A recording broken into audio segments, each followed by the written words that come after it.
Good afternoon, everyone. Erica Reddick here with Generally Irritable. I am really excited for our guest today. Number one, because I really like what he's doing. I really like the opportunity to highlight his practice and his wife's practice. But honestly, I'm also really excited because my guest today is Dr. Joshua Green. And I think I can say this. I'm breaking HIPAA on myself, but he's my doctor. And many of you know, if you've been watching this program for a while, that I suffered from a chronic health condition that nobody could tell me what was wrong with me. I went to doctor after doctor after doctor. I did every test, procedure, took every pill and hormone that I was told to take, and I just got sicker. And again, nobody could tell me what was wrong. You have this cluster of symptoms that doesn't really seem to make any sense. And when I moved back to Vermont in 2018 and started looking for a new doctor, Josh Green was recommended to me by a friend. And I think we had maybe one or two appointments. And he said, Erica, I'm going to do some tests. I think I have some suspicions about what's wrong. And with Dr. Green, he was able to discover that I am essentially allergic to meat. It's kind of dumbing down what it actually is, but my body doesn't no longer produces the enzymes to break down protein. And so I was literally poisoning myself every time I ate meat. And I didn't believe him at first. I think I called him some names and gave him a bunch of crap. And he said to me, Erica, just don't eat meat for 30 days and then you can tell me how full of crap I am. And I said, bet. You got to bet, Dr. Green. And sure enough, within 30 days, my joint pain went away. I had dropped to like 20 pounds. Much of my digestive upset went away. This man changed my life. And his wife too, having some hormone issues because I have an autoimmune thyroid issue. So I got all kinds of weird autoimmune stuff going on. And through the care of Dr. Josh Green and Dr. Bowers, I have been able to really get my life back together. I feel healthy, I feel strong, and I have the energy and vitality back that I lost several years ago. And so I'm just bragging on my doctor here. This is probably a really long intro to say I love this man. I think that he's really awesome. And and so when I heard that he was taking his practice from being insurance based to being subscription based, I said, "Oh, Dr. Green, we're going to have to talk about this. We're going to have to share this with the viewers because healthcare and healthcare costs are such a huge priority to Vermonters and Americans right now." So, without any more waiting, everyone, welcome Dr. Joshua Green. Thank you so much for being here today, Dr. Green. Erica, it is a pleasure and an honor to be on the show with you, future Governor Erica Reddick. I love it. On the other side of the coin, I can't thank you enough for bringing a thoughtful, depthful voice to politics in our state. Thank you. I just really love how you think. I love the views you have and the questioning you have and the just straight approach of communication. There's no muddied water with the words that you use, and I really really appreciate it. Thank And you. I think you've seen my little Bernie and Elizabeth Warren figurines, that I kind of try to hide on my desk. They're not there anymore, but I've never voted for a Republican ever in my life, and you're going to be the first one that I have ever voted for. Yes. Um, Yes. and I want to be really clear, and honest and transparent, because that's just who I am. It's just easier that way. I tried to not do that as a teenager. It didn't go very well. Lots of grounding. I don't generally connect with a lot of the Republican Party. There's Yeah. unfortunately a lot of racism, a lot of anti-women's rights folks. There's a lot of anti-abortion, a lot of anti-trans viewpoints, and and I love that I get none of that with you, and I also get the fiscal thoughtfulness. Yeah. Yeah. It's important. It's needed. I mean, it's being a doctor here since 2011. It's very much, I can say, very a part of the Vermont mindset. Whatever party they're voting, the vast majority of my patients are fiscal conservatives, and Yes. and I think you bring a really great point of view to things, and I I really Thank appreciate you. you doing that. Well, We and need that. that's my goal. What I tell people is like, I just want people to see me as utterly reasonable because I feel like that's what Utterly. I am, you know? GDP. 'Cause I think that's what like, so much of it is, everyone right now, no matter what side of the aisle, no matter what your belief system is, I'm gonna try to get away from that language of sides because we agree on so much, Yeah. but Yeah. we've been so convinced to hate one another that people come to these conversations with so much fear and anxiety and hurt and anger, and people don't are it's like when you're in that state, you can't articulate yourself well. You can't really communicate your belief systems. And so then it's like, well, you're stupid and you're a this and you're that. And it's like, okay, but you guys still aren't even talking about what the problem is. You're just talking about Right. your emotions about the other person's emotions about the thing. Yeah. And that doesn't serve anybody. No, not at all. And so I think the greatest thing that we can do is I feel like this is a science thing, like the spirit of inquiry, right? Mhm. If you're a politician, particularly, if you're somebody who is writing policy and making decisions, if you're a doctor, and Same. your job is to help figure out what is wrong with someone, you have to be curious. You Yeah. have to be really in a mindset of discovery and looking for facts and reason and data and like, okay, so I'm gonna try to get all of these pieces of information together, and then I can make a decision from there. Exactly. So tell me share with our viewers a little bit, Dr. Green. And your wife's first name is eluding me. It's Courtney. Bowers. Courtney, thank you, Courtney Bowers. So now so you are both, are you both NDs, Yes. naturopathic doctors? Okay. Yeah, we're both naturopathic doctors. Yep. Okay. And now you focus more on general practice and she's more on like gynecology, hormone stuff, right? Kind of. Yeah. So we both are general practitioners. We both are primary care doctors first and Okay. foremost. And then we both have areas of focus based on our skills, or based on, hilariously, there's this thing that you learn in naturopathic medical school, that the patients the patients will help you decide what areas you focus in, and it's really fascinating. Yeah.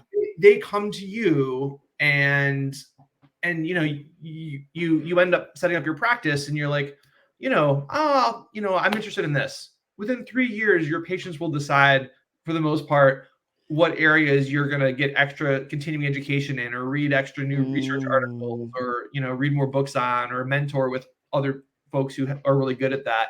yeah. It's really cool. So yeah, for me, it's chronic disease. Yep. I treat a lot of tick-borne disease, a lot of mold toxin illness, a lot of autoimmune conditions.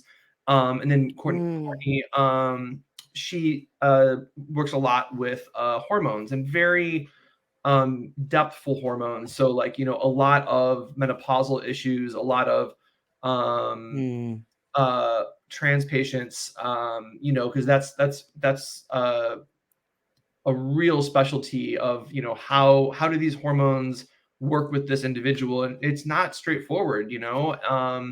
And so she's just Yes, a wizard with that. I mean, it's that's really really amazing. awesome.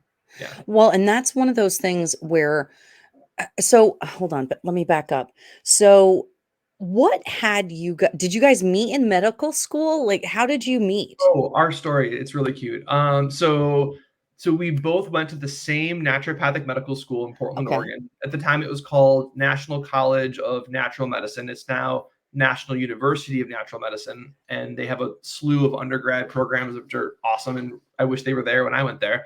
Um, but at different times. So when Yeah. I was there, she was in Arizona with her then longtime partner. I mean, they were basically common law married, really. They were together for like 11 years. And she was doing, she's in a yoga class, and a naturopath accidentally fell over and kicked her in the head, and was like, "Hey, I'm so sorry. Can I offer you some free spinal adjustments and craniosacral work?" And and she was like, "Okay, sure. I don't even know what you just What said that you were, is. but I." Yeah. And then she was like, "Oh my God, I want to do this," And she grew up in Rochester, and I grew up outside of Detroit, and so both very, industrial towns where Yeah. we didn't get a lot of exposure to natural or hippie things, Yep. and very both Midwest kind of attitude, like steak and potatoes and four little green beans on the side, and that was a healthy dinner. Yeah. Yeah, very That's different not a than. healthy dinner, Dr. Green. Is that what you're saying? We'll talk more about that. No, it's not generally for most people, no. Um, and so she decided to then, apply to naturopathic medical school. She also applied to conventional medical schools Mm, as well. She got into both. But the super smart lady that she is, she knew she wanted to just go to a naturopathic medical school, but she applied to the conventional medical schools so that she could get better uh, loans or grants or oh, yeah. whatnot. When she went in, she's like, "Hey, I got into so and so place. What do you got for me?" And it Yeah. worked. She actually got some extra funding. Cool.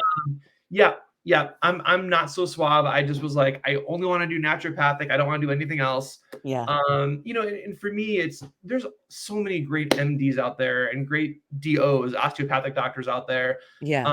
and doctors of nurse practitioner and Absolutely. physician assistants. We have a lot of wonderful colleagues that we work together with and share patients with.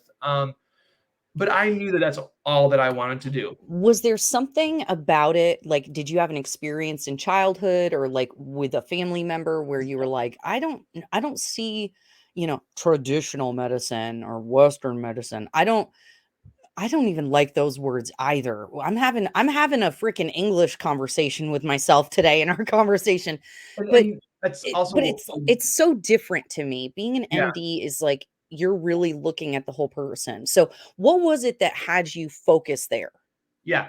Yeah. So I'll take a quick turn. And I love that you are questioning those terms. So I like to use the words allopathic medicine and Mm, naturopathic medicine. So, allopathic medicine, any degree really can be focused on allopathic medicine, which is, using opposites to treat. If you have high blood pressure, we're going to give you something that lowers it. If you're cold, we're going to make you hot. If you have too much immune system functioning, we're going to give you medicines that stop or decrease your immune activity. right. It's very much Interesting.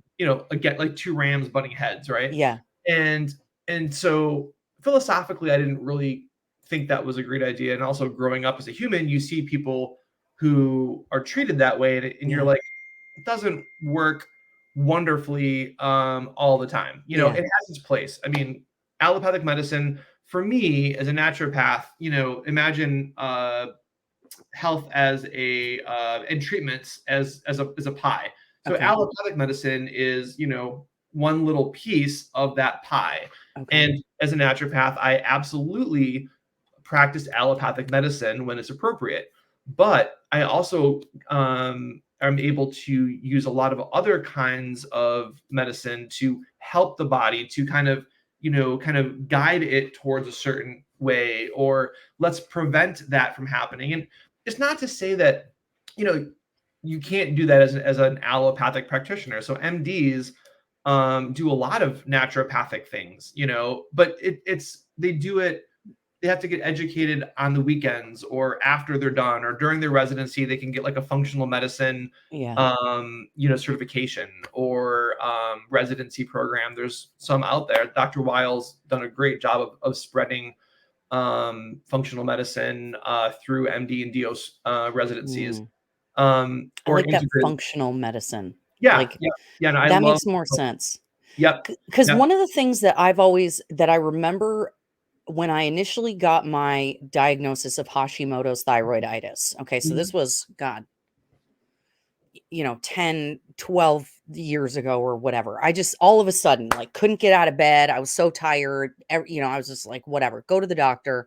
She tells me I have this autoimmune thyroid disease and that I'm going to take thyroid medication for the rest of my life, which for the record, I am still on. But I just remember being like, but wait, my thyroid isn't the problem. So you're going to give me thyroid medicine to deal with the fact that my immune system thinks that my thyroid is the enemy. That Right. doesn't make sense to me. Like Yeah, and again, I am still on those medications, but when we're having a conversation, you say, okay, well, you got to adjust your diet this way and you got to exercise and you got to do this. And then I watch my dosage of medication go down as I take better care of my body. yeah, I go, okay, well, this is what it is, right? We have yeah. to look for the root causes, not just cover up the symptoms, which I think is the big difference between naturopathic versus Allopathic. allopathic. Yeah, yeah, absolutely. And it's funny because I initially was very, very into just treating the cause. So when Mm, I set up my practice, just back in 2008 in Ithaca, New York, I only wanted to do preventative care. I did not want to do any allopathic kind of care, no prescriptive medicine. I didn't mm. want to do any of that, which was good because in New York I couldn't anyway, right? So not a lot of prescribed, not a lot of order labs, not you're very Right. handcuffed. Yeah. And now I really enjoy being able to do both. But the funny thing is that I have patients who come to see me and they're like, oh my god, I love that you are telling me about diet. Like for instance, with Hashimoto's, like Brazil nuts are high in selenium. One Brazil nut a day is a great way to provide selenium. A few leaves of seaweed or sprinkles of seaweed a day is great for iodine. And you get tyrosine from most protein foods, and that's the backbone of the thyroid hormone, right? You got the tyrosine middle and then the iodine Oh. on the outside. And so I have a lot of patients who are like, Dr. Green, I don't understand why I have to take thyroid hormone. I came here because I wanted the natural approach. And it's funny, because for a lot of them, I kind of upset them, and I'm like, well, yes, avoiding gluten is going to decrease a lot of the antibodies. Yeah. And you're going to feel better and your body's going to produce more thyroid and it's going to convert from the T4 to the T3 a lot better. But at some point, I would say roughly, let's say 95%. I was making up a number. I don't have actual statistics to share, but Yeah. around 95% of my patients, give or take, or who have Hashimoto's, are going to end up always needing thyroid hormone, Mm. but they won't need as much, right? Right. Yep. Also, in general, with prescribing, I'm very much of a conservative prescriber, and so I Yes. start low. And with thyroid, you need that because if you give too much at once, it's kind of like That's dating, also bad for you. right? Like too much at once, your body's like, whoa, too much thyroid, and then it doesn't handle it well. Yeah. It's like if you and your husband, like if you both shared all the things that you were gonna wanted to do for the rest of your lives together on the first date, you're like, whoa, that's you know. So you start low and you kind of build up over Yeah. time. So it's funny being a naturopath who practices functional medicine, and integrative medicine is another term I really like. Yeah. And it's a great place for medicine in general because whatever degree you get, a lot of us are meeting in the middle. We're all, so there's MDs who are wanting to do more naturopathic stuff, and Yeah. they're called functional or integrative medicine. One of my good friends in Ithaca is an MD who practices very naturopathically, and I adore her, and we have mutual admiration parties whenever we see each other. It's really great. That's awesome. Yeah, and so it's a fun place to be. And so regarding the trajectory, so my brother, Oh, yeah, what was it that got you to yeah, pick ND over MD or right. whatever? So Okay. the first thing was, similar to my comment about the Republican Party. Clearly, I want to backtrack and say, like, there's a lot of really wonderful Republican politicians, and I was not being totally great about my prejudices, but I wanted to be clear, like, I have those, and I really try to work on them Yeah, all the time. Right? There's yeah. a lot of Republican We politicians. all have that. We Right. all have to work through that. So I commend you for Thank you. being willing to admit it and look Yeah. at it. That's Yeah. what we need. Okay, I totally Right. interrupted. Sorry, Yeah. keep No, going. as much as you want. Um, and so, growing up seeing doctors, I felt Mm, almost always like they had no interest in teaching me about my problems that I had, no interest in mm, really trying to understand them. yeah. I seemed like a little, just a little cog, like, okay, I'm coming in, I have to do these things and then get them out. And as a kid, Mm, all you can't even put words to it. Maybe I have some kids who can. I yeah, couldn't. I was like, this just feels crappy. I don't know what this is. So I never wanted to be a doctor because I thought that's what a doctor was. A doctor yeah. had a bunch of ego and didn't really listen to patients, and they just gave you little pills to take that tasted horrible or had sugar, and then you feel like crap, right? I was like, what's the point, Yeah. And so my parents divorced when I was 7. My dad remarried my stepmom, who was way more into natural stuff. And so my first experience with natural medicine, I was such a punk. I had the flu. She picked me up from school. I puked all over her inside of her car. I was like retching for like it was like dry. Nothing was coming up after like an hour. I just couldn't stop. I was Oh, no. sitting in this chair and just constantly. And she put a garbage can in front of me, and there was not much left at that point. So she gives me this remedy called oscillococcinum, and it's a homeopathic remedy. You see it; they change it every year. It's a flu remedy that comes from the gizzard of various different animals, but predominantly from Indonesia. I Okay. think it's like ducks. Ducks in Indonesia is the main source, but there's many different vectors of where the flu virus comes from, and like hibernates and changes. And once a year, they kill a goose and they take the gizzard and they make, I imagine thousands or millions of homeopathic medicines made from that. So she gave it to me, and before she did, I was like, I don't want that hippie shit. Like I this Wait, I isn't that what I said to you? I think that is know. exactly what I said to you. Maybe you could get along with That this is person. really funny. Yeah. And there's no judgment when anyone says that to me. I'm like, hey, I get it. So you try this remedy. Yeah. So she said, what's the worst that's gonna happen? And I said, I don't want it. And she said, just take it, and if I'm right, then I'm right, and you feel better. If I'm wrong, then you can gloat. And I was so sick, I really didn't have energy to argue with her. So I took it. And in 5 minutes, I felt so much better, Erica, that I literally stupidly, I mean, again, I was a dumb teenager. I ran 5 miles just to like tell the world how excited I was that I felt better. Wow. Yeah. And that was kind of dumb because I probably would have been totally 100% fine in a day. And I kind of felt somewhat crappy for 3 or 5 days because I expended that energy that I shouldn't have had. Stubborn. Yes, that still is I unfortunately mean, a problem for when me we're now. teenagers, we're definitely not making wise choices. Generally not. No. That was the beginning. And then my brother, so my dad remarried, had 2 kids. Okay. And my brother, Alex, who's actually now in allopathic medical school, he's getting his residency at Yale. Oh, wow. Yep. And he wants to do infectious disease with peds. So he's doing some cool stuff out there. Really into research. Like, high five, bro. He's Wait, infectious disease with what? pediatrics.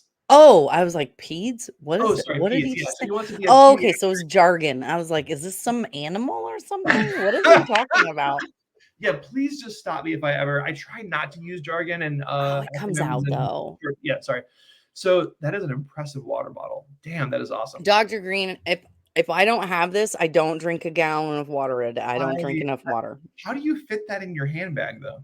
I don't. You have to carry it. And it's now become a thing. People are like, "Oh, there's Erica with her water bottle." And I'm like, No. "Yeah, but my intestines are working correctly. I have the enough hydration for all your, of your my." your brain is on it. Yeah, no, I think it's great. So he developed an autoimmune condition called ITP, which is, you got to love these names, right? So ITP is idiopathic, which means we're giving a name and we don't know where it comes from. So we're saying idiopathic, we don't know.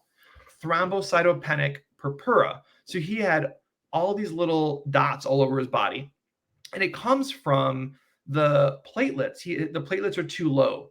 So, and you could die from having not enough platelets. So the doctors are like, well, we want to take out his spleen. And my stepmom, thank God, was like, you want to what?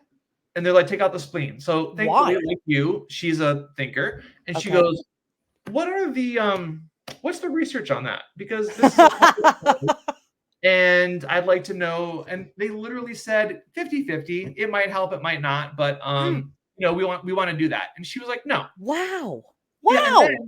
to make it even more interesting, so there's like, 6 other kids and parents of these kids in this room, all the same age. And they all had given their kid the MMR vaccine within the last, say like 3 months. Okay. And then developed ITP. And the doctors were like, yeah, that just happens. Correlation isn't causation. And, I completely agree. Correlation is not causation, right? Like, we all should understand that and own that that's the case. Yeah. But it also doesn't mean that you just kind of close your eyes and you're like, oh, nope, any reason for that. Like, Whoops. why are 6 people in a room all with the same health history, right? And so she did some digging and found out that the MMR vaccine might not have been perfect for my bro because of some genetic factors in her health and ancestry, which was interesting, Wow. right? I mean, he had no problems with any other vaccines. I was fully vaccinated as a kid, and I had no Yeah. reactions to them that I remember or my parents remember. And most of my patients get fully vaccinated and they're fine. But same thing, like why don't we treat individuals and stop trying to push an agenda and say, maybe this is good for you, maybe it's not. Why don't we think about it and talk about it? We're like afraid to have an honest discussion with people. Well, And and I feel like that is across the board. It doesn't matter what we're talking about. it And doesn't. and I oh God, I'm gonna get all political. Let me think if I want to Please say this or not. jump in the deep end. Good. I think it's so crazy that you have people who, as an example, they're pro-choice on Yeah, abortion and they say, "Oh, how dare you get in the way of a woman and her doctor? How dare you decide what her choices should be? This is between a doctor and the patient." right. And yet when it comes to other uh other medical interventions, Yep. Yeah. it's no, you're going to do exactly what we're going to say. We're going to mandate it. Otherwise, you can't go to school. You can't have a job. You're not welcome in polite society. Oh, wait, Erica, stop. What? It's not even that. They will threaten to take the kids away through DCF if the parents don't do X, Y, or Z. And it's not just I mean, that's vaccines, although outrageous. that is one of the hot topics. Right. It's The current. I've seen it with Lyme treatment. I mean, I I think it's more of stories from other states. Thank God I don't think Vermont does this, but like Okay. the parents are like, hey, my kid has Lyme, we're gonna treat them, and the school's like, Lyme can't be chronic. If you continue to treat your kid, we're gonna take the kid away and give them What? into a foster. Yeah, and so these are Wait, just, what? That's not even accurate. it's not even accurate, but this is what I'm talking about and what you're talking about. It's like, so it's funny because this whole party system, like Democrat or Republican, Yes. they both disserve the population, because it's like, how can you just say this is who I am and all these things that the party agrees on suddenly is what you have to agree to? Yeah. And Both sides are politicizing medicine. They're politicizing the beliefs, relationship between. independence, the ability to be a human and think for yourself and your family. Yeah. And Yeah, and and and I think it's BS, like yep. it really really frustrates me to no end that on both sides, there's this, and I have conversations with, a lot of people about this. It's really frustrating. Like I'm just like you said, on one side, I don't have kids now, but I'm hoping to have kids in the future. And I wouldn't want my daughter to be unable to get an abortion if she end up getting pregnant, either forcibly or unintentionally. And I wouldn't want the inability to treat my family the way that I think is appropriate. And I wouldn't want to be forced to have my kids be given some medicine if I didn't think it was good for them, you Yeah, know? absolutely. Oh my And god. and there are exceptions, right? Like, I mean, if the boo boo if some new disease came through, like similar death rate to Ebola. the bubonic plague or Ebola, and it's like, 1 in 4 people are gonna die at least, I get mandatory treatment or vaccination. Like, I Right. totally get that. But, like, this shit going down, is it okay if I swear? I'm sorry if I That's okay. Try not to swear. We do try to keep it PG-13, but, okay, yep. occasionally coming out is not a big deal. Okay, sorry. Yeah, thank you, thank you. So yeah, if this crud comes down, like COVID recently, and there's states, mandating people, to do these things, and it's like, well, look, I think it's great. I really support public health initiatives, and I support prevention, and I support the vaccines for the folks who want to get it. And Mhm. I just don't think COVID is, on one side, yes, it's not as simple as the cold or the flu. I mean, we need to accept the science, but it's also not, it's not Ebola. Like, Exactly, and you that's know, when we can't be honest, right. right? And this is what you said it, both sides are politicizing it, Yeah. whether it's the deniers Right. or the mandators, right? It's Exactly. like both of those are wrong, and Yeah. you always this is the way I kind of look at things now is, I'll watch as an example, I'll watch what CNN says about something, and then I'll Yeah. watch what Yep. Fox News says about something. And I know that both of those are filled with propaganda and Oh that the yeah. truth is somewhere in the middle. Oh yeah. Absolutely. Yep. How has that been? So I want to shift a little bit now Yeah. into the conversation about, why you're moving away from insurances, what medicine has been like, but what practicing medicine has been like for you over the last several years. Because I'm involved in politics, right? So I'm accustomed to have to deal with the nonsense. I'm accustomed to dealing with people saying things that are untrue, to try to manipulate people and do that because and I expect that, right? Like I'm looking for that.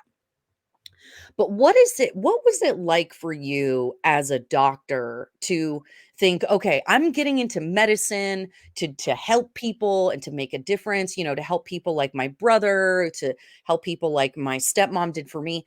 What was it like when you actually got into practicing medicine and then had all of this stupid political stuff start coming up? Yeah. So I'll provide a quick background that is, important to where I am now. So Yeah. I started practice in Ithaca, New York, and I picked it out of like 7 or 8 different areas, from Oregon and Washington.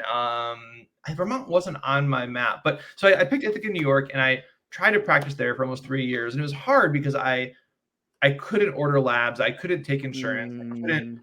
be a primary care. I was just a glorified health consultant with $300,000 in medical loans, right? That I had to pay back. Yep. And I realized at that time, seeing patients, that I actually really wanted to be a primary care provider because I found that was the central hub of the Mm. wheel. And I was the one who could say, "Hey, I know this really great PT, or I know this really great endocrinologist, or this Yeah. awesome gastroenterologist." And I was the one who got to decide, who started that conversation with the patient of who they should see, Mm. opposed to just saying, "See Yep. so and so because they're on a list." And Yep. you know, in the end, the patient, with me at least, the patient decides who they see. Like Yeah. I think of it like a shepherd. Like I'm just the one who's like, "Hey, like you got." this is the territory. These are your options. You can go this way, this way. You know, you can take 7 days to get there. You can get there in 2 days. This is how you do it. Yep. And I really enjoy being able to have that role with them. And and I was able to do that in Vermont. So that was a big piece of Yeah. it. So I went to I was in, you know, I was still practicing in New York. I went to my friend's wedding in Temecula, California, and I ran into a colleague of mine who was telling me how great practicing in Vermont was. And I was like, oh wow, that sounds great.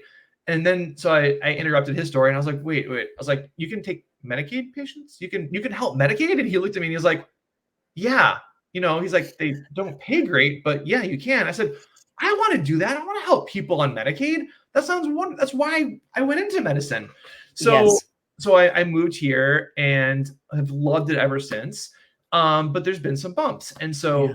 so I started doing general primary care, same thing with chronic disease focus.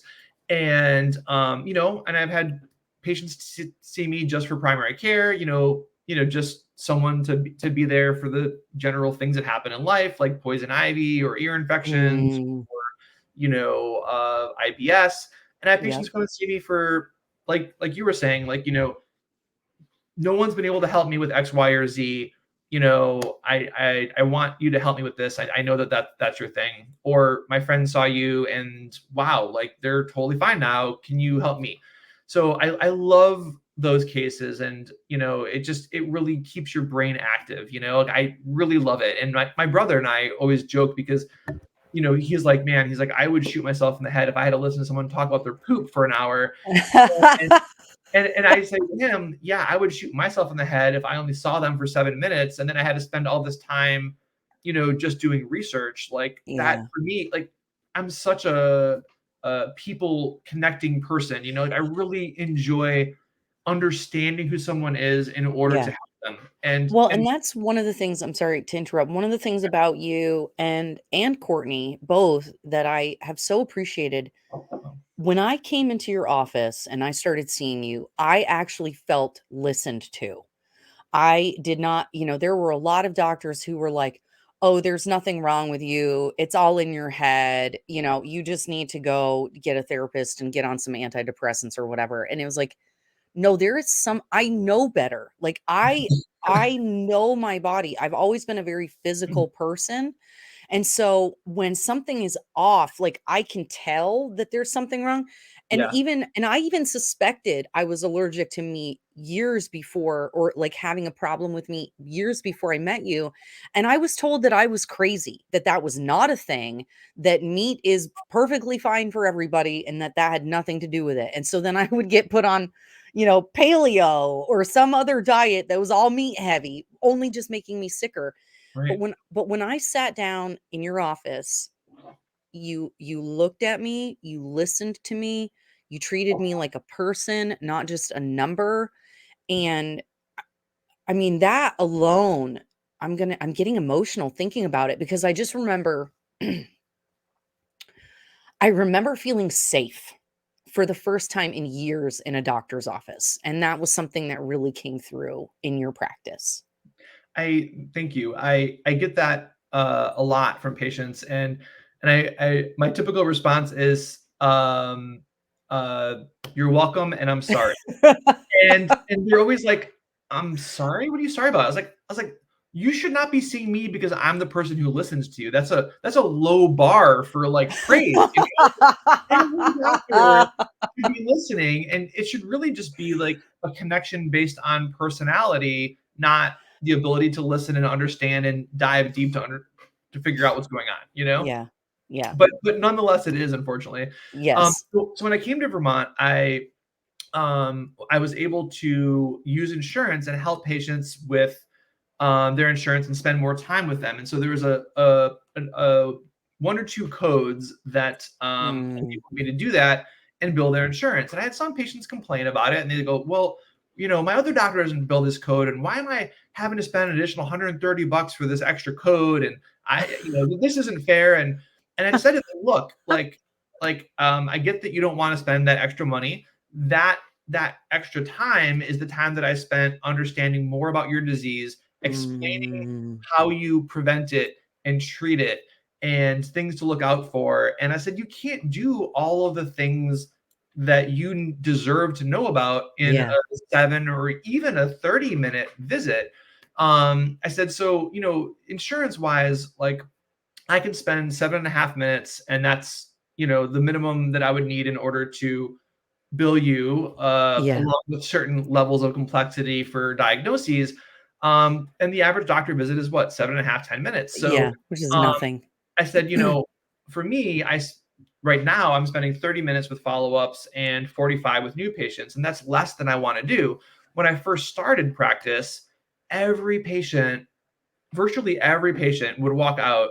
I think there was one patient who was like nonplussed, but like everyone walked out and they said, "Oh my God, I've never had a doctor ask me so many questions. I think my wife doesn't know as much about me." Um, you know, and they would say, "I've never had such a thorough physical exam." And I am a little bit on the spectrum, on the autism Asperger spectrum. It's not super obvious to people who don't know what to look for, because I'm not Yeah. like Rain Man, but like I'm definitely on the spectrum in the sense of like, Yeah.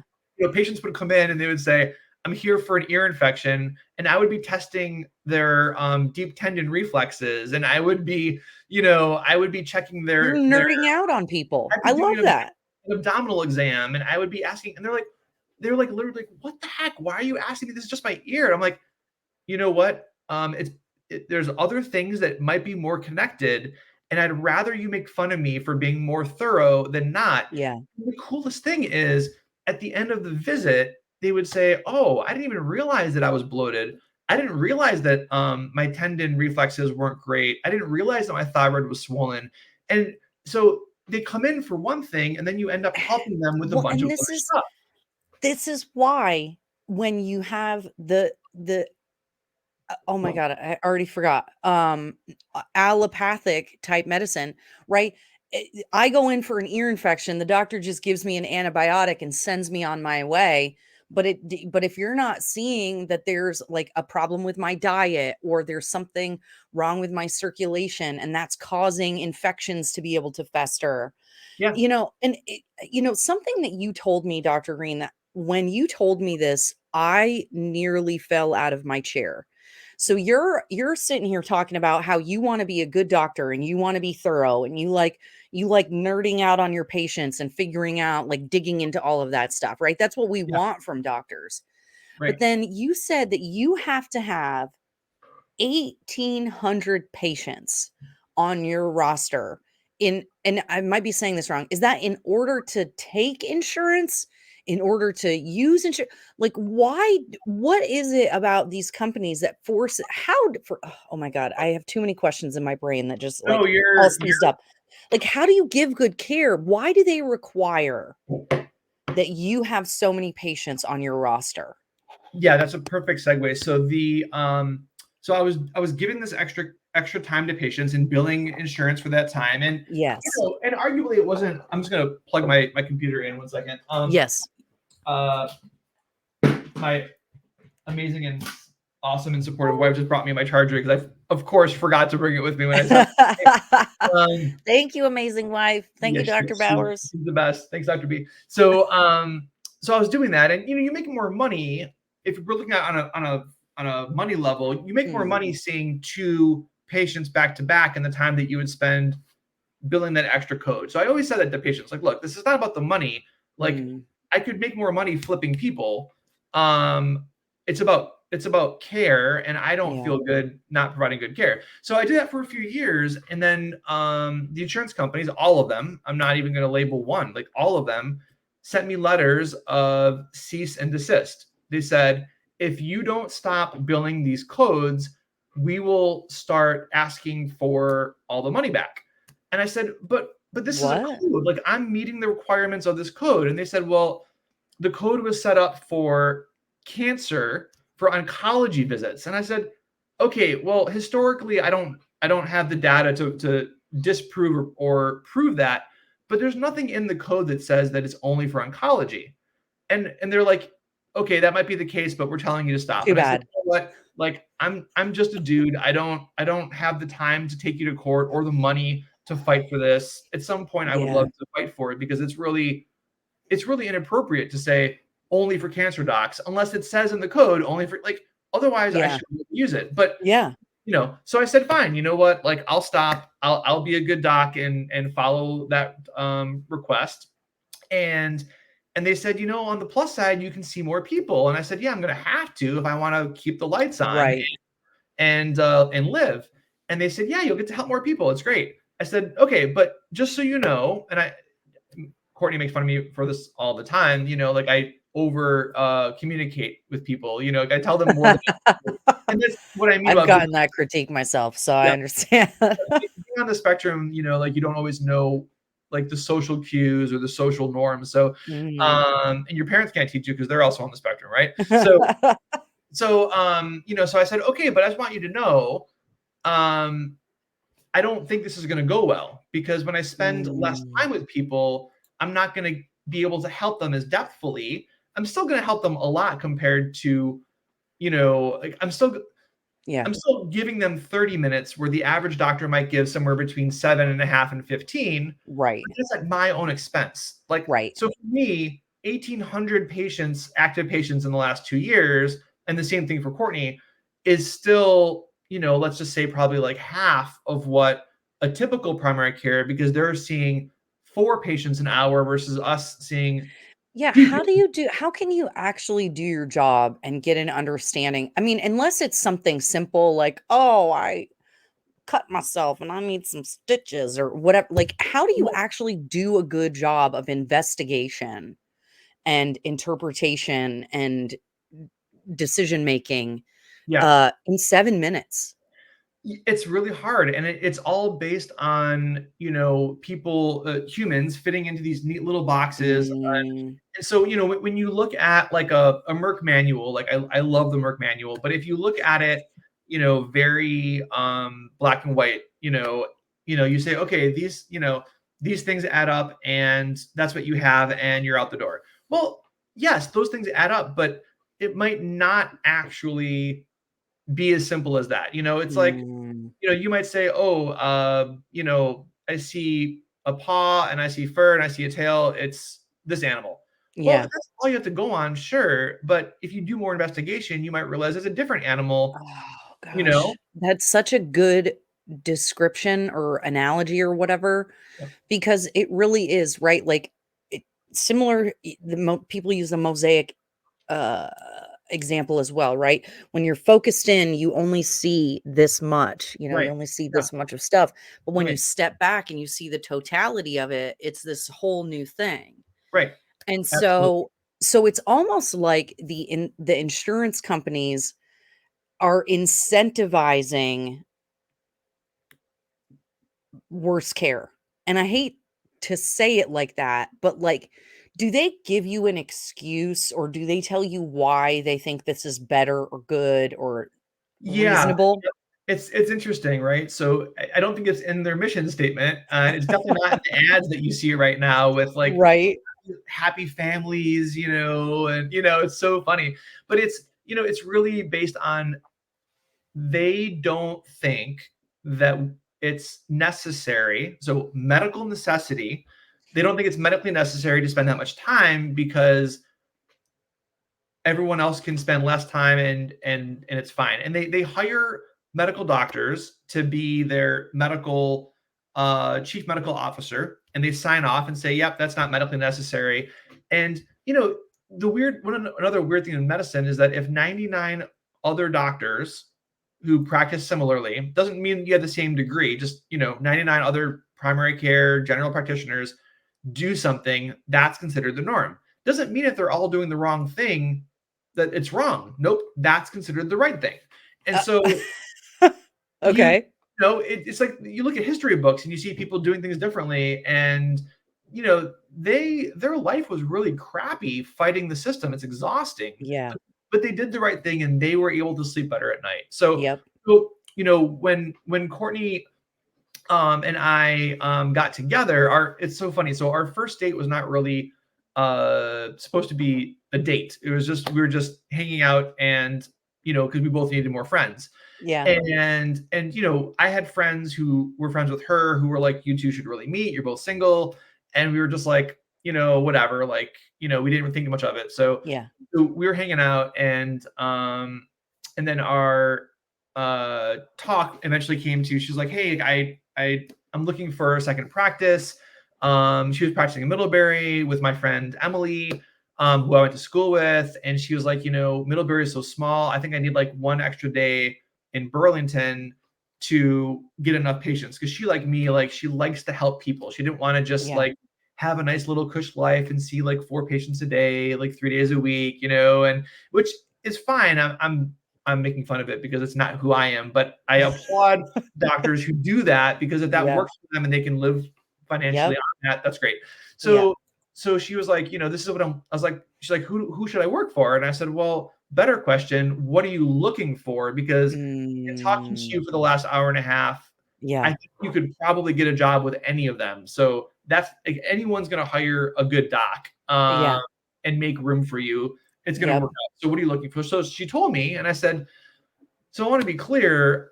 I'm not saying this from an egotistical standpoint or a self-serving standpoint, but that's me. I'm the only one who covers all those bases. And Mm, these other docs can fill those things you're looking for, but not this or yeah.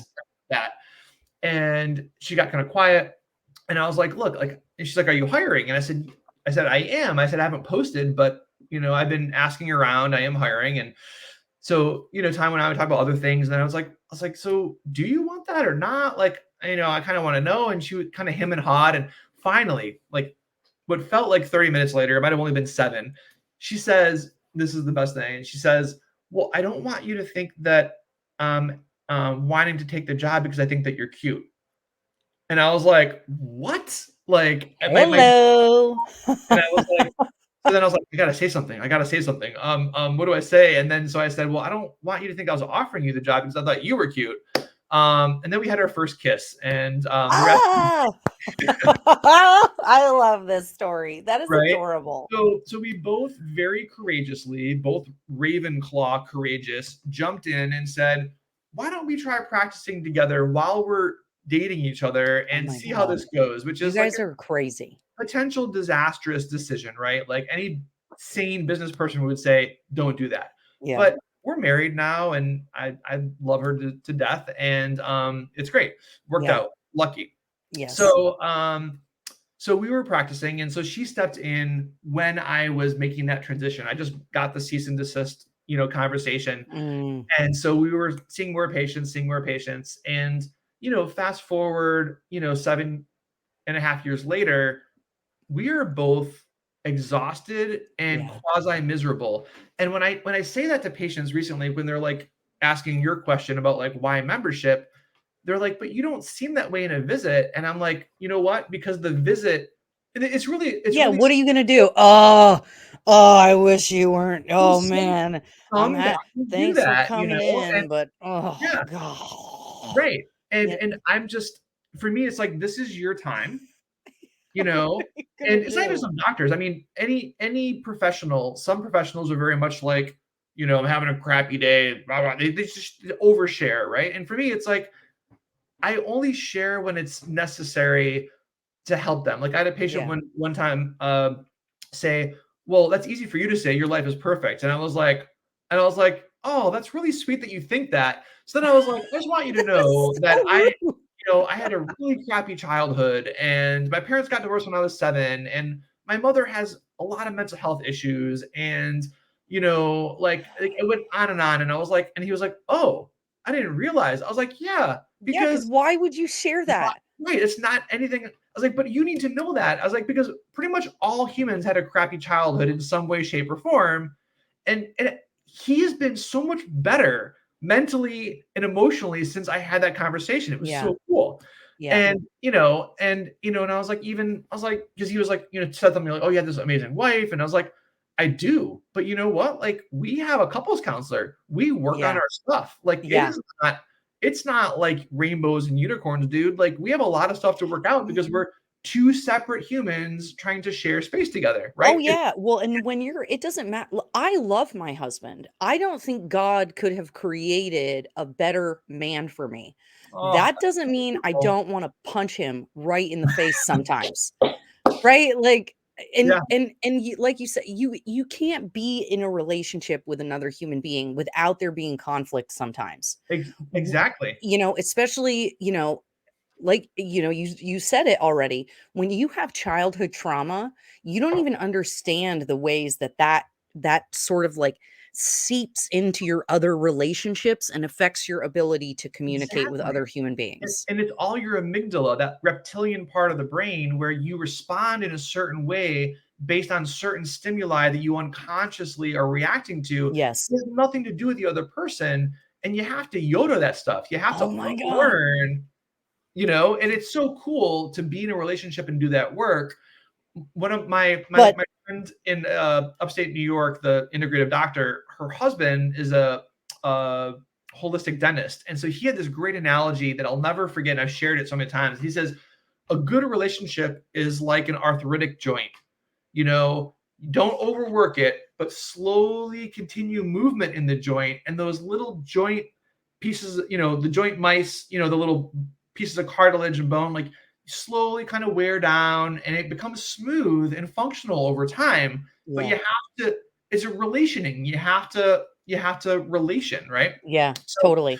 So yeah, hold on, Dr. Green. I'm yeah, looking at the time, and for those of yeah. you watching, you know that this is a pre-taped episode. We're not live. All right. Um and so I'm looking at the clock and I know I got to head out of here soon. So I want to pivot our conversation to really focus on, what was the last straw? So basically it sounds like it's not that you don't wanna take insurance, it's not that you don't see a place for these things. Right. It's just that the way like, the rules and regulations and expectations are such that you don't get to give, the quality of care that you wanna give. Right. You're seeing an interference with your ability to treat patients as you see fit, right? We have so many people nowadays talking about not interfering with the relationship with a doctor and their patient. And Right. so it sounds like it just got to be so untenable that you guys said, okay, what can we do different? How can Yeah. we adjust our practice so that we get to do what we wanted to do and feel good about it? Yeah, and so we had some colleagues in other states that were doing the membership model. We had some colleagues in Vermont who were doing the membership model, and it just made so much sense to us on so many levels. We by having less patients, so we're dropping down to 450 patients from over Wow. over 1,800, and the easy way to say it is giving better care to less people instead of giving worse care to more people, right? Yeah. And the biggest argument against it from some of my more thoughtful patients who would totally love you and you would love them, they're like, well, but aren't you like worsening healthcare by seeing less people? Like, what's going to happen to all these people? And I said, you're right. I am kind of worsening healthcare for the system, but but as you know, I think preventatively, and right now, primary care providers are retiring early and dropping like flies because they're sick and tired of And being this is pushed into these little, they're stressed. So right now, like my wife and I spend, 8 hours a day seeing patients, and then we spend 8 hours a day at home with paperwork, doing administrative work. administrative stuff, and we barely have enough time for our own development as humans, like going to the gym, making good food, going on Yeah. walks, Taking exercise, a vacation, taking a vacation. We're doing continuing stressed education. out. So Yeah. the membership model allows us to spend more time with patients. It allows us to get out of this whole medical necessary crud. We're just able to give care to patients regardless of medical necessity. So let's Mm. say a patient, we'll just say Tom. So let's say Tom is like, hey, Dr. Green, I want to talk to you about diet, but I don't have IBS. I don't have ulcerative colitis. I don't have reflux. And I would say, Tom, I'm really sorry. You have to come up. You have to wait until you have an actual problem for me to see you. If Yeah. you're a member, you just come in. I will see you and I'll talk to you about diet or optimization of, uh, you know, uh, how you're thinking throughout the day for stress relief. Like, you know, you don't have to have an actual disease in order for me to see you. I'm just going to see you and help you feel better. And so then my first email went out to patients and I said, I'm getting out of insurance. And I said, I set the timer for us as well. Yeah. And I had patients write back and they said, hey, I have really amazing insurance. I really love working with you. Can you make an exception? And I was like, you know what? I appreciate that. Thank you. So I made an exception. I went back on my initial email. And so now I'm doing a drop-in plan where I do insurance. So you pay less every month for for the drop-in plan. And then I bill your insurance for the visit. But the whole reason I did it to get back to that was the rationing of care. It really, I mean, Yeah. yes, it was my own, like, I have to be happy myself, but it was also patients weren't coming in until their deductible was met. And then they would see us and they were way worse off. And we both Yes. were like, this is BS. Like, this is not appropriate. We have to stop rationing. We have to help the patients not ration their care. Well, So and this is what, it's one of those things where, I can appreciate the comment about, well, isn't that worse care overall? And I think that it's one of these misnomers that, anything is better than nothing. And I don't right, necessarily agree with that. agreed. I had Medicare or whatever health insurance when nobody could tell me what was wrong with me, and I was doing every test and everything and poking and prodding and doing the things. I was not better for it. It did not make me well. It did not help come up with the problem. It was actually not until I took a step back, I stopped doing everything, I stopped listening to anybody, and I just, for me, it was prayer. But for anybody, you could do, I mean, meditation works too. Just Mhm, getting in touch with your body and mhm. asking the universe to bring you to the right people. Like that was how I got introduced to you and got the care that I needed. And it was because at that time you were still doing those really long appointments. And Mhm. you sat with me for probably like 2 hours asking me Yep, questions.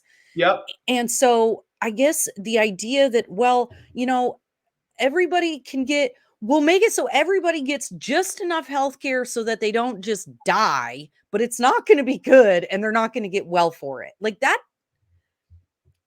Right.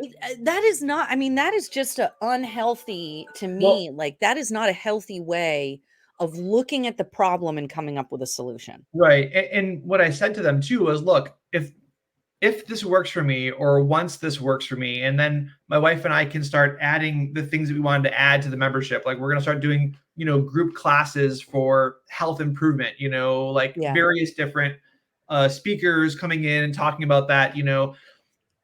I'm going to start helping other doctors do membership so they can get excited again about helping people.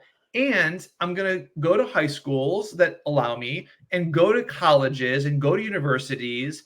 And I'm going to help people and I don't care if they become a naturopath or an MD or a DO or an NP. I'm saying I want people to Get get into excited medicine. about going back into medicine, because there are huge decreases in people going into family Oh my practice. gosh, we've got a massive nurse shortage. We've got Yeah. a primary Well, care shortage. well, the writing's on the wall. I mean, Yes. look at how stressed all of us are. You go and talk to a doctor and say, "Should I be a doctor?" Every doctor, not I'm being dramatic, not every, but many doctors, they're like, No. "You really want it?" Like, it's really stressful. They're like, "Well, If I mean, if you're here's the thing, you got 3 if you have to go into $300,000 worth of debt and yeah, then spend all this time you're not even doing the care you want, it's right, making you miserable, like, that is not gonna encourage people to work that hard and to sacrifice that much time and energy in schooling and whatever, just to be stressed out and miserable in the end. right." Well, and the other thing too is, like, I could have a cash practice where I just charge cash, and Yep. that's another argument, right? But, like, for me to charge that, like, not everyone can afford, you know, Mhm. 200, $300 for a follow-up, or 5 or 600 for a new patient visit for my time, because I'm spending 2 hours, right? Mhm. But if I do a membership, right now, my prices are $126 for a month, for as many visits as you want. I don't care. It's unlimited. Or 54 a month, and then you bill your insurance for each visit. I mean, Yeah. that is like, I mean, you do the math, 126 for a month for 30 days. That's, what, like $4 a day to have a doctor who's always available for you, can get Yes. you in that day or the next day and give you as much time as you need. Or the drop in, it's less than $2 a day. Yeah. Like, that's really Well, affordable.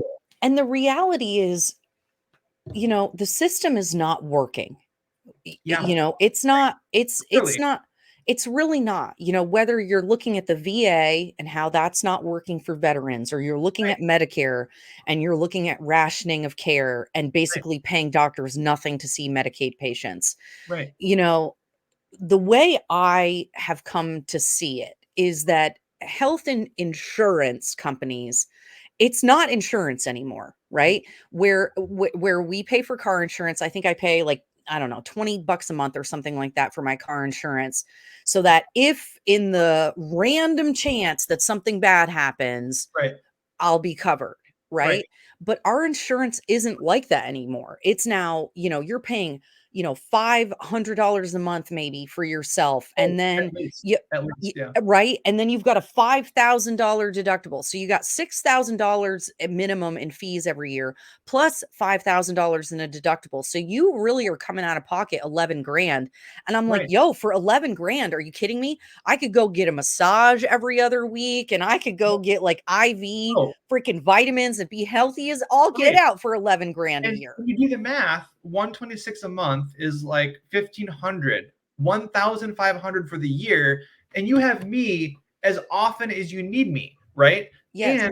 And I'm signing up with the specialty group that I pay out of my own pocket. So you come in to see me, and let's say you need to see a nephrologist, and they're like, oh, they're booked 5 months out. I have a nephrologist through this group that I'm paying for that will tell me exactly what to do for that patient, and the patient only has to see me, and I do all that. I order that for them. Yeah. What is a nephrologist? I just have to ask. What do Like a kidney doctor. Okay. I'm like, I don't know what that Yeah. word means. Sorry. No. A gastroenterologist or something. Um, But this is what, like, to me, insurance companies are basically just third-party administrators that pay for the care, right? So it's like, it's not insurance anymore. It's a bureaucracy that moves money from employers or the government to doctors and nurses and hospitals. right. Which brings me back to our earlier conversation about like these two sides. I would be fine with a huge turn one side or the other. Either, Mm, give everyone Medicare for all or yep, Medicaid for all, give everyone some kind of basic insurance bottom, so yep. that if you want something better than that, then you pay out of pocket, but you're not paying as much because the base is covered, right? Right, so like a catastrophic, Right. like, Yeah. that you can buy into, that everybody can buy into, like a Right. workers' An compensation plan or affordable something. catastrophic that everyone Yep. can have. And if you want something more, great. Or you just pay out of pocket for that. Or the flip side, no insurance and you pay out of pocket for it. But like this thing where you're forced to have care that forces you to ration care or spend for a Cadillac plan that's not rationing, but then you're spending so much money. It's Well, like and that's what, how much, crazy. think about this. This is what I actually should look up the numbers. I wanna know, when we're paying insurance, how much of that actually is just going to the bureaucracy? How Oh, much of, high oh, percentage, right? right, like, like, it's got, like, I like what you said. I would even, I'm gonna get so much crap for this, but, like, I would even be willing to go for Medicaid for all or whatever, like you said, right? Like, have something for everybody. I would even go along with that if we cut out all of this other crap. Right. That's what I'm saying. Cut it out. I've been saying this for years now. I've talked to so many senators and reps. Like, can we just create and so like if Medicaid or Medicare for all is too party centric, I don't care. Call it catastrophic for all. Like, you know, I Well, don't that's it. I It's don't like, care. I just don't wanna have to pay for salaries and benefits and pensions. Like, I Exactly. if I'm if m if I if you okay. if we agree as a society that we are willing to contribute to this pot of money for, the elderly, the infirmed, orphans, Right. widows, you know what I mean? If we all Right. agree that we want there to be this social safety net, Right. I agree with that. I want there to be some safety net for people. Right. But the money isn't even going to the care of the people that we say need the care. I agree. Yeah, and I think part of the way that we can get both parties or whatever on board is we get the government out of the way as far as administering Medicaid or Medicare for all, and we just say, hey, you can buy this catastrophic plan in any state, and it will give you X, Y, and Z, but get rid of the administration of it, like keep it really, really simple, right? Yeah. And Oh, yeah. affordable. And Yeah. make it, I mean, golly, the idea that any of these health insurance companies are public institutions and are traded on the stock market, which means they have a financial incentive, or they have a directive to make money for their shareholders. Right. To But me, even the nonprofit ones, like there's nonprofit insurance companies in Vermont that okay. still are very focused on the money. And so every year they're like, we need to Mm, increase rates because we lost all this money. And I'm thinking, okay, did you lose money or did you provide care? Like, you provided care, pat yourself in the back and stop raising the rates, because I'm right. pretty sure, just like a lot of government asks for more money, you can probably use your money a little bit more wisely, right? Yes. Well, and that's, stop just throwing people on pills that end up just giving them more Right. side effects and more problems. And Right. oh, Dr. Green, I'm frustrated by our sick care system. I can't There. imagine what it's like for you Yeah, it's having to deal with it every day. because when you get into a profession that you love, you care so much about the people that you're helping Yeah. and how that affects the community, and you're like, this should not be. I have patients that have anxiety that is at least 2 or 3 times higher because of health issues regarding costs of medical care, And and that's it's crazy town. yeah. And I don't care if the government does the health insurance base, or if it's just available for cheap, or I don't care how it's administered, as long as there's not a profit focus and Yeah. everyone has that bottom. So they're like, hey, at the end of the day, you talk to all of my patients, they'll all say their health anxiety is based on, what if I got hit by a truck and what would happen? Oh my God. Oh, Well, that is so awful. let's just cover it, right? Yep. I think that is so important. Okay. So I'm gonna be good. We're gonna wrap it up. As long as I get out of here in 5 minutes, I will make it on time to my next meeting. For those of you watching, I'm finally closing on the refinance of our house. Finally, a year later, after dealing with the city of Burlington and all of the nonsense. So like I feel like I need a cake and like some balloons and like those poppers to celebrate. Yes. Um, but I just didn't want to cut off our conversation because I think this is so important, Dr. Green. Like there's so many of us, we can see that there's something wrong and things are not working, but we don't necessarily have all of the answers. Right. But I think if we can get reasonable, rational people who are not focused on lining the pockets of their donors, Yeah. then we can actually start to come up with a solution. And so we really need this is my plug for voting, electing people with integrity to Washington and to the Vermont State House. People that you can trust will be deep thinkers and consider these things. So elections have consequences, you guys. Okay, so Dr. Green, now you and Dr. Bowers are at Vermont Natural Family Medicine. You're right off of Pine Street in Burlington. So you're local here in Chittenden County. And what so they can reach you here, Vermont Natural Family Medicine. I'm going to make sure that there's links to your website and Um, everything in the so we just description. we just opened up a satellite clinic in Montpelier, Vermont. Oh, We took over the practice of one of my colleagues, one of my friends. I adore her, Lydia Fazy, ND, RN ND, just retired, and so she passed her practice on to us. We Okay. bought it from her, and so we'll be in both locations. Awesome. Okay, so Burlington and Montpelier. Everybody go to Vermont Natural Family Medicine, the website. I'm going to put a link in the description.